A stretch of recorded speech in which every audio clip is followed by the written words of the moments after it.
Life slowly began to stir in a small African village called Kibo. People greeted each other as they stepped out of their huts, ready to start another busy day. Women gathered at the river, their voices soft and cheerful as they filled their water pots. Children played in the doxy paths, running and laughing as they chased each other between the huts. In the middle of the village, the marketplace buzzed with life. Vendors from the Massa and Chacha tribes set up their stores, selling colorful beads, handmade products like baskets and fresh spices. But there was an uneasy feeling in the air. Though the Massa and Chacha traded and worked together, everyone knew they had old arguments. People smiled politely but kept a close eye on each other, as if waiting for something to go wrong. Amara is a young girl well known in the village. She was kind and gentle, always ready to help someone in need.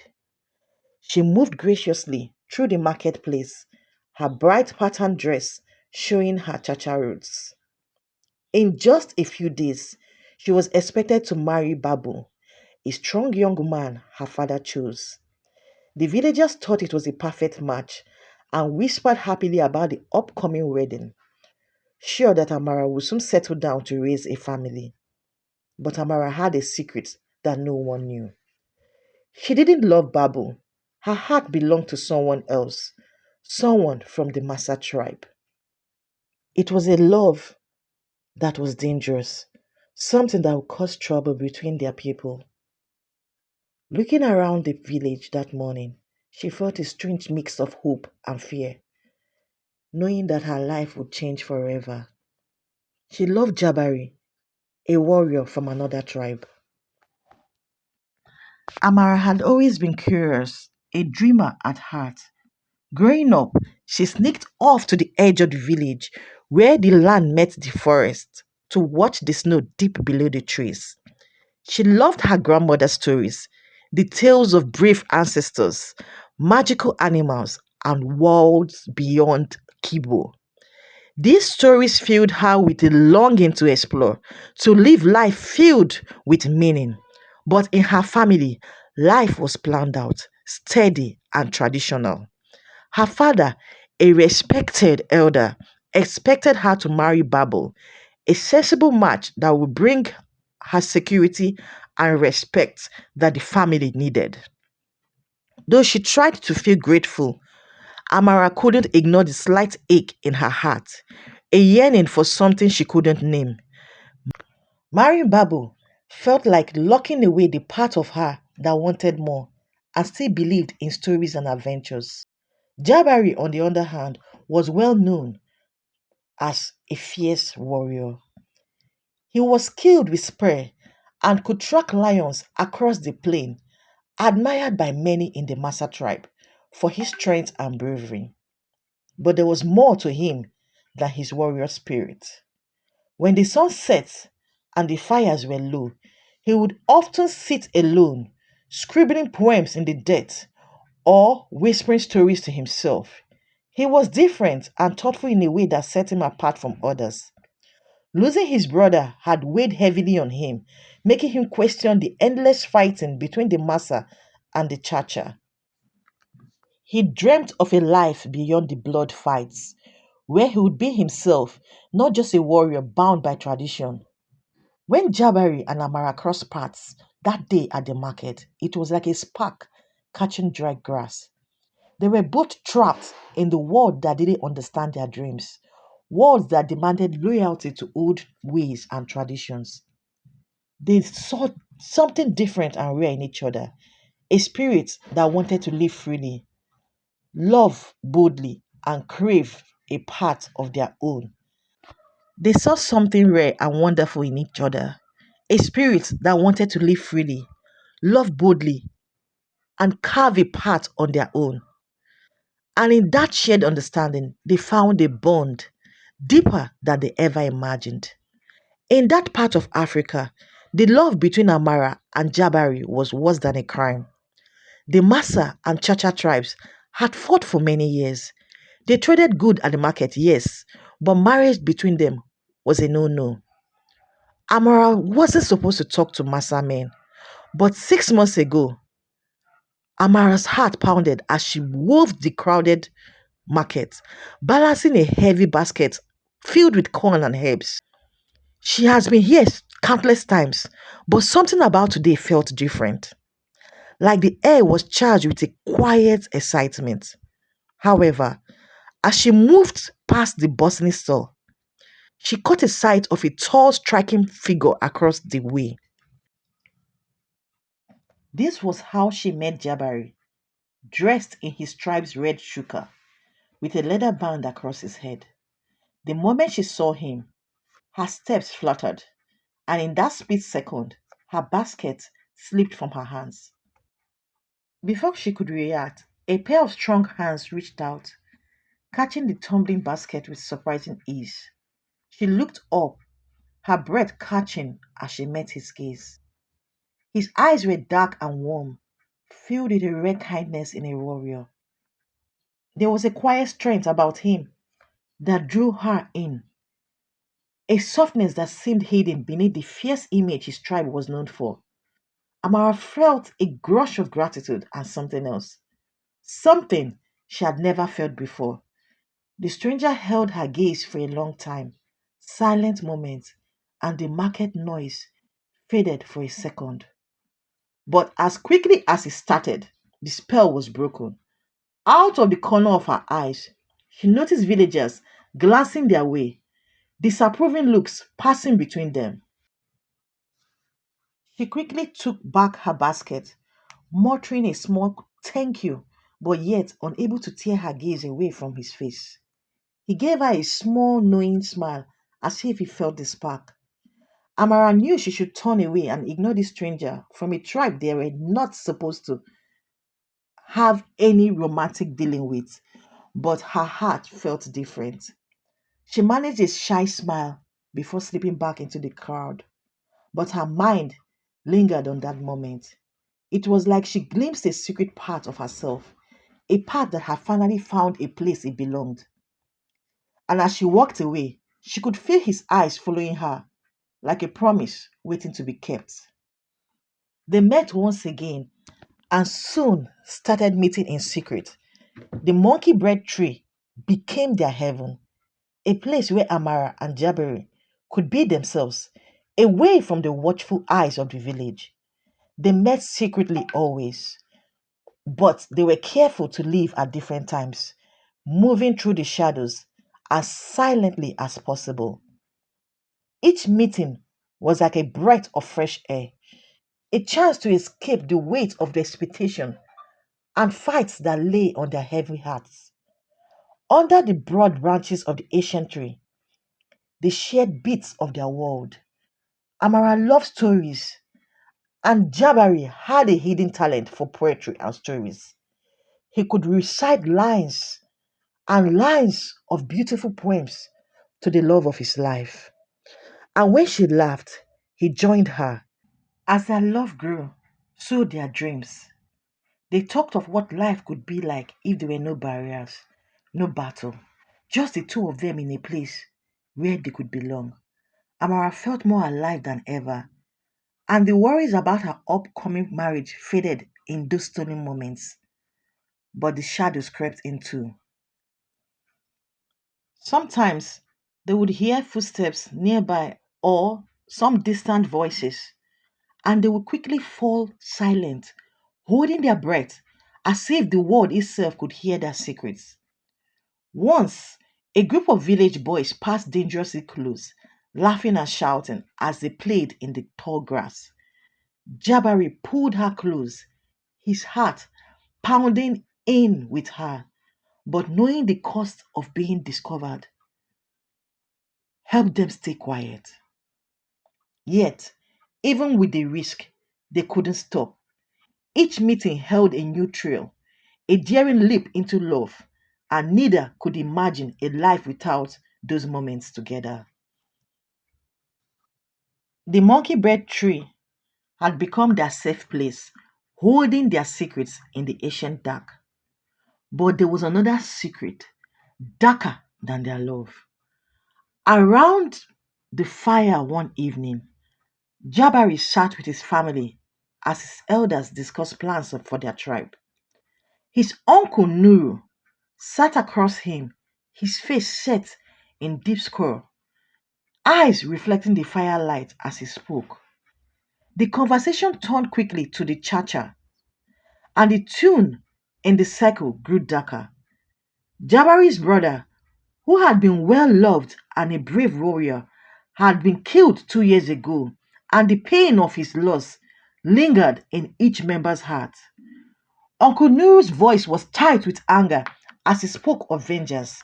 We cannot forget what they did to our family, he said, his voice carrying a dangerous edge. The churches deserve to pay, not just for our brother's death, but for everything they have thrown our way. Jabari tried to keep his expression steady, but his heart twisted painfully. The hatred that filled his uncle's words didn't match the warmth he felt for Amara, a Chacha girl who has shown him nothing but kindness and love. He wanted to tell them, to explain that things could be different, but the atmosphere was thick with distrust. His uncle went on, speaking of old wounds and grudges passed down through generations. Every word of anger felt like another wall built between Jabari and his family, trapping him in a life of bitterness he could no longer bear. As the fire crackled and Uncle Nuru's voice grew louder, a sense of danger tightened in Jabari's chest. How could they react if they knew he had fallen in love with a Chacha girl? His uncle called for action, urging the warriors to stay vigilant, especially now with the talk of Amara's upcoming wedding. Jabari could see the determination in their eyes, a fierce loyalty that closed their eyes to anything but the past. He felt torn between family that raised him and the love he found in Amara. But surrounded by the family anger, he understood the risk he was taking.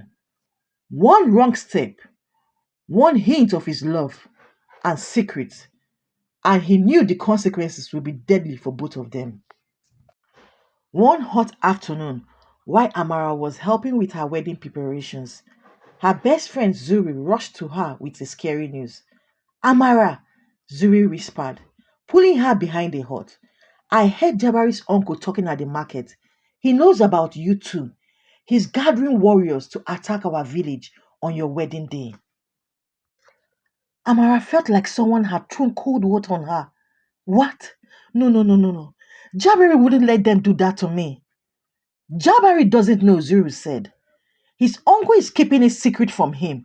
They want revenge for his brother's death. Your wedding day will be a bloodbath.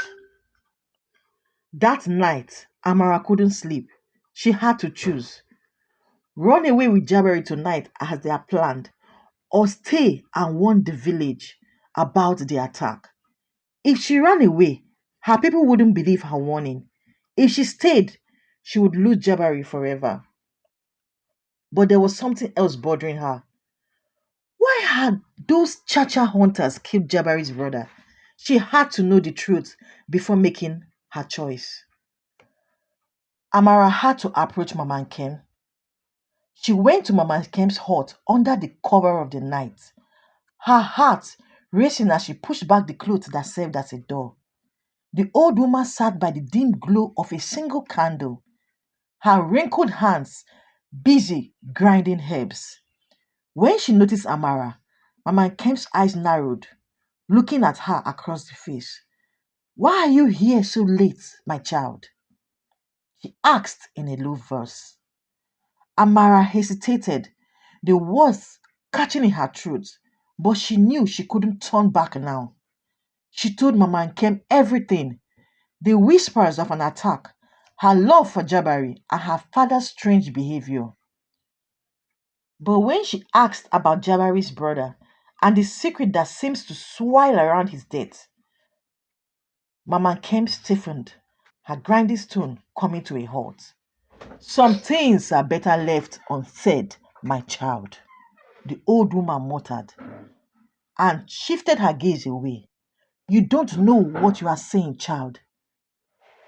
Amara leaned forward, her voice urgent. Please, Mama Nkem, I have to know.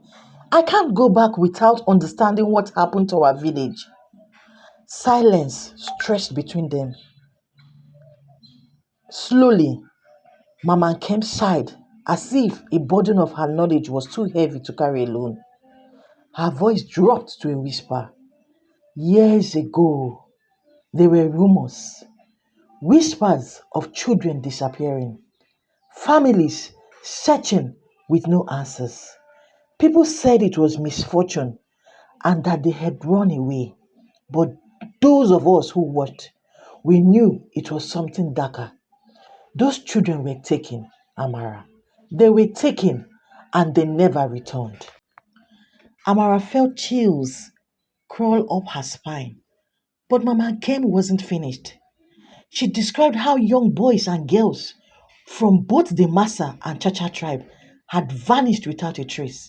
Your father and Jabari's uncle, too, Mama Kem said, trembling.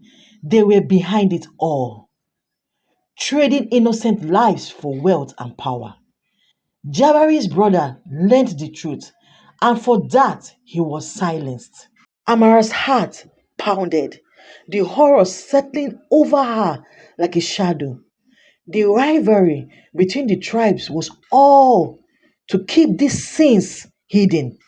Mama Ken placed a hand on Amara's, and her grip was strong despite her age. You must be careful, my child. Knowing this secret could destroy you. Amara felt very sick and sad. Everything changed in that moment. That wasn't just about a forbidden love anymore. Children's lives were in danger, and the attack on her wedding day would help cover up all these crimes. Amara made a dangerous plan.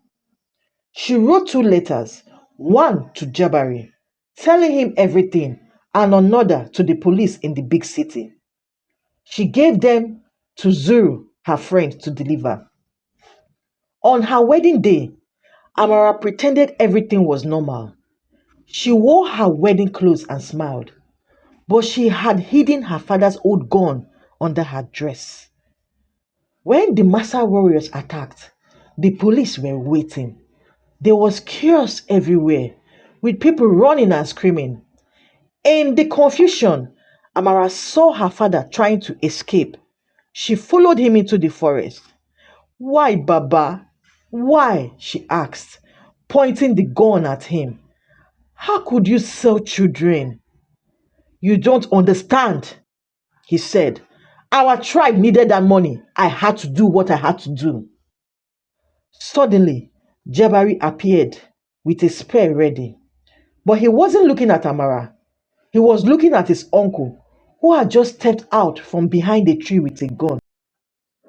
Uncle, how could you do this? You killed my brother, Jabari said. What happened next was like a lightning. Guns fired, spears flew. When the dust was settled, however, both evil men were caught. The police arrested them and their helpers from both tribes. Weeks later, things began to change. The tribes realized a few wrong people had fooled them. They started talking to each other. And there, in the middle of all this change, were Amari and Jabari. They married under the big monkey bread tree, where their first love was sealed. People from both tribes came to celebrate. Even old Mama came, danced at their wedding. Years later, Amara and Jabiri had three children. Every evening, they sat under the stars and told them stories. But their favorite story is about how love helped uncover evil and unite two tribes. Love is stronger than hate. Amara always told her children this. In the village today, you can see the Massa and the Chacha children playing together. The marketplace is full of people from both tribes, laughing and trading. And if you look carefully, you will see a warrior and his wife holding hands together towards the sunset.